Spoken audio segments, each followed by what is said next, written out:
ఇకపై మీకు ఇష్టమైన ఫేవరెట్ సీరియల్స్ యొక్క ఫుల్ ఎపిసోడ్స్ యూట్యూబ్లో అందుబాటులో ఉండవు. కేవలం సన్నెక్స్లో మాత్రమే ఫ్రీగా చూడొచ్చు. ఇంత జరిగినా వారిద్దరి మధ్యన ఏం లేదంటారు.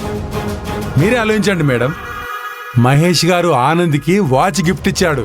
సరేలే అని సాధారణంగా తీసుకోవచ్చు. వయసులో ఉన్న అమ్మాయికి లంగా ఓని కొనిచ్చాడంటే ఎలా సాధారణంగా తీసుకోమంటారు మేడం? కరుణాకర్ గారు, మీకు ఇప్పటికీ తెలియని ఒక కొత్త విషయాన్ని చెప్తాను.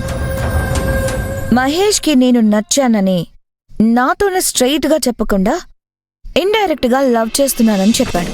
ఏంటి మేడం, ఏం చెప్తున్నారు? ఇదెప్పుడు జరిగింది? కొద్ది రోజుల ముందే. ఓ, అందుకే మీకొక విషయం చెప్పాలనుకుంటున్నాను. జాగ్రత్తగా వినండి.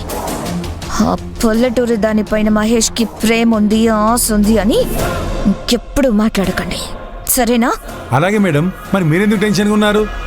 మహేష్ గురించి ఏ చిన్న విషయమైనా నేను తట్టుకోలేను. మహేష్ నన్ను ప్రేమిస్తున్నాడని తెలిసిన తర్వాత మహేష్ ఏం చేసినా నా కోసమే చెయ్యాలి. నన్ను కాదని ఆనంద్కి ఏ చిన్న వస్తువైనా కొనివ్వడం నేను ఒప్పుకోను. ఆనంది అడగకుండానే మహేష్ సారే కొనిచ్చాడు మేడం. సరే, మహేష్ కొనిచ్చాడు.